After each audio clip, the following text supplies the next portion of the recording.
I am. You? Very well. Very well, yeah. Just surprised at 10-year contract for a player.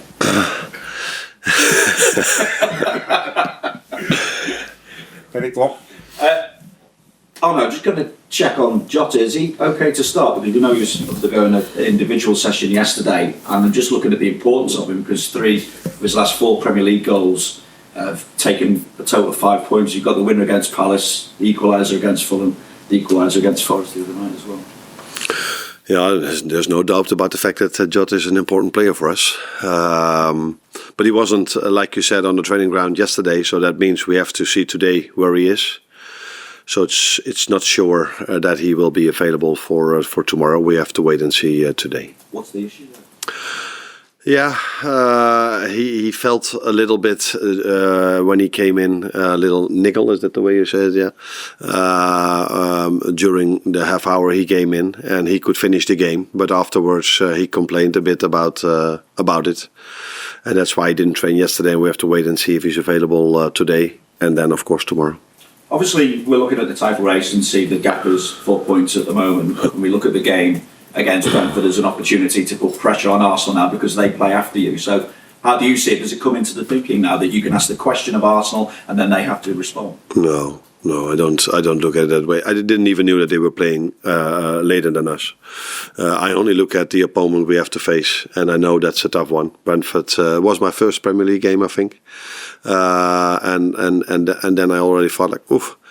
If this is going to be the resistance we get every week, then it's going to be then this is a more difficult league than the Eredivisie, which I knew before I came, but it was proven that day as well. And they've had a very good season till now. Had a 2-2 against City, great game. Both teams creating a lot of chances.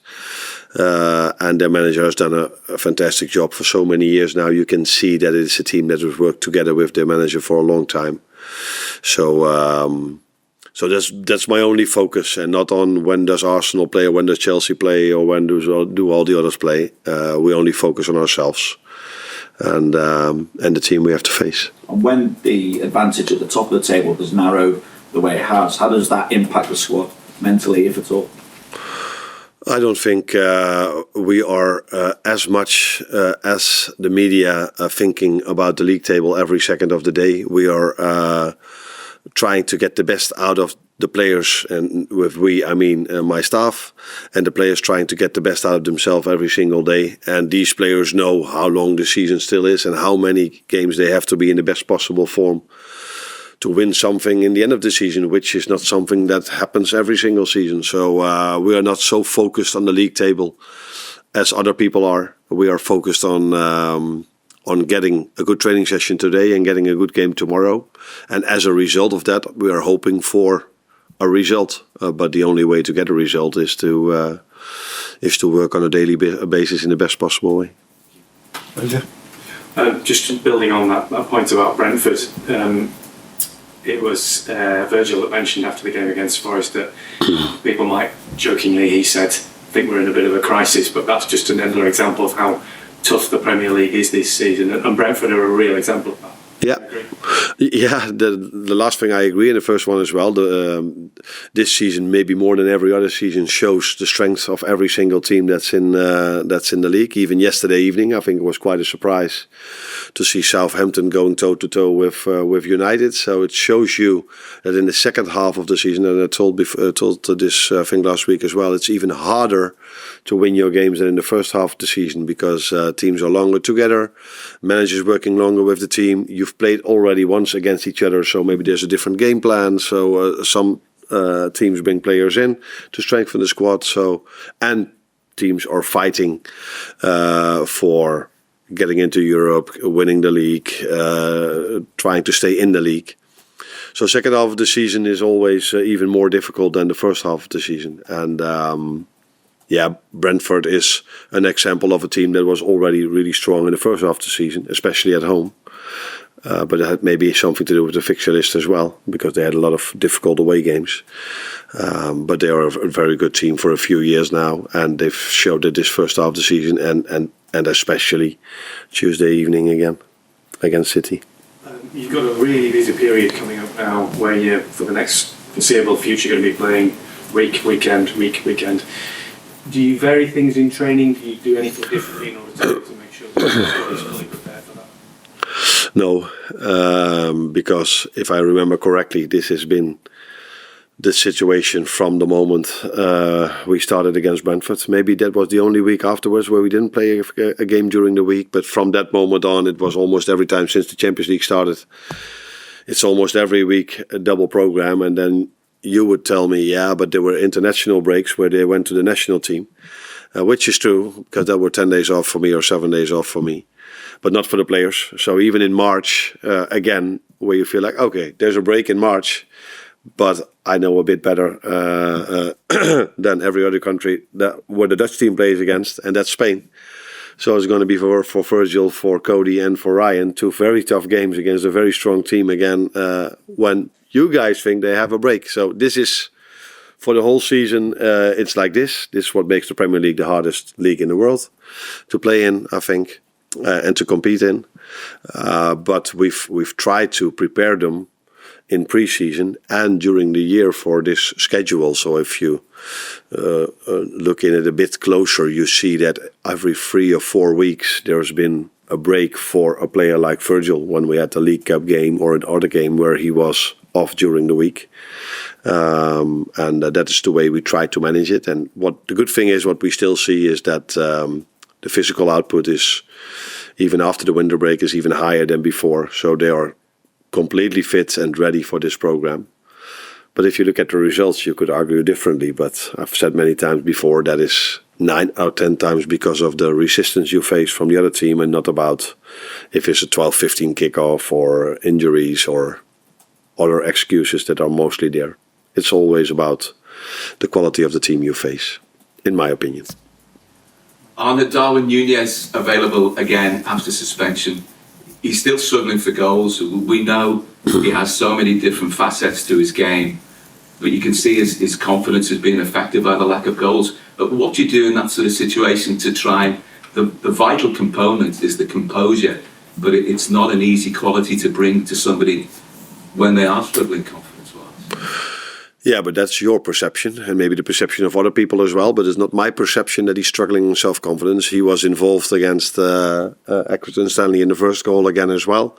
He was involved in the goal against Fulham that Jota scored, and he scored one against Southampton. And I think after that, it wasn't that he had many starts, maybe one time. I don't know exactly. So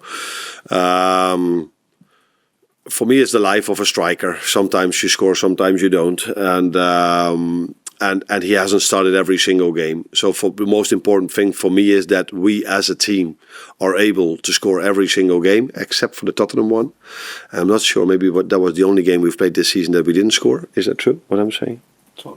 Tottenham was that only, because you are from Stats. So it tells me that we have so many goals in our team. And yeah, Darwin will score his goals like he did for this club already, and he will keep doing this. But I don't see him struggling that much as the way you see it, and he's still involved in goals in the last few games as well.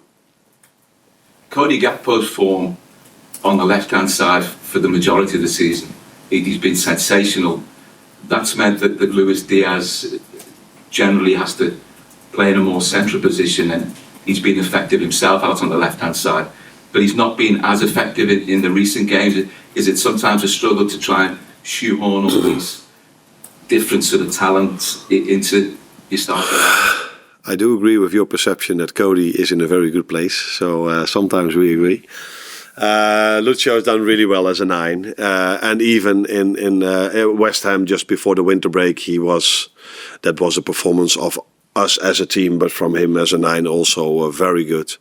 And then afterwards he played there in 3 more games, I think. United, Tottenham, and last one against Forest. in all games we've created many chances as a team, and that's the most important thing.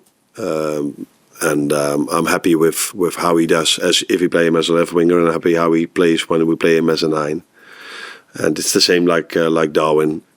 He scored many goals already as a 9. He scored many goals as an 11 as well. And sometimes it's the right winger, Mo, who scores. Mo, you haven't talked about him yet, but the last 3 games he only scored a penalty. So, it is.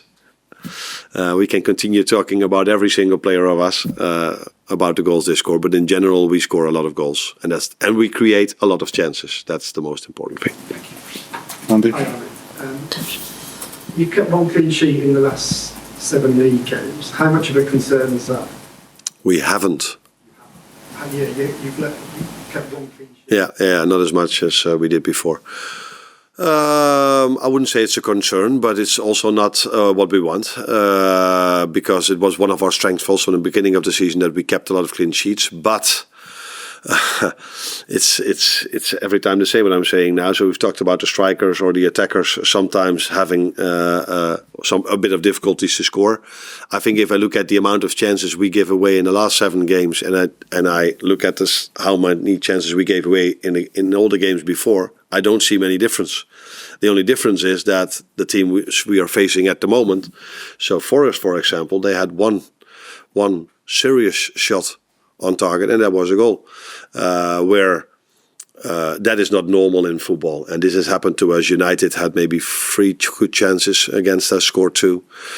Tottenham had hardly any chance except for the one when Ellie lost the ball, and the one chance there in the end they scored. So that is, like with strikers, sometimes a phase in the season where you hardly concede anything, but still they score. I've said already, Crystal Palace away, that we beat 1-0 10 minutes before the end. They went on a 1v1 against Leeds, which was a bigger chance maybe than some goals we've conceded recently. So that is also, sometimes you're a bit lucky that and sometimes your goalkeeper makes a great save. But like the amount of chances we create, we hardly concede a chance, and that has been the same for the whole season. But when it comes to collecting points, I also see a bit of a difference at the moment compared to the beginning of the season. Carl?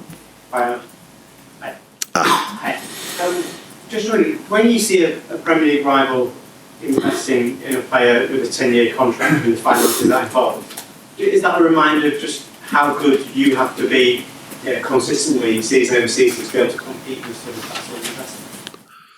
Not particular about the investments, but we know how good we have to be every single day to compete in this league. So it's not only the club you are now referring to.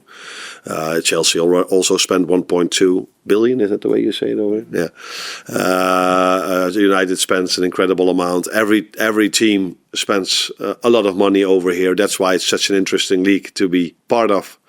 And some season this club spends a bit more, the other season the other club spends a bit more. So that's what makes this league so intense and so difficult to win this league. And but that's also the reason why we all want to be here, because you want to compete against the best, with the best. And we are very happy with the team we are having at the moment. And we are still able to compete with all these teams that are spending incredible amount of money. Can I just get on Jota?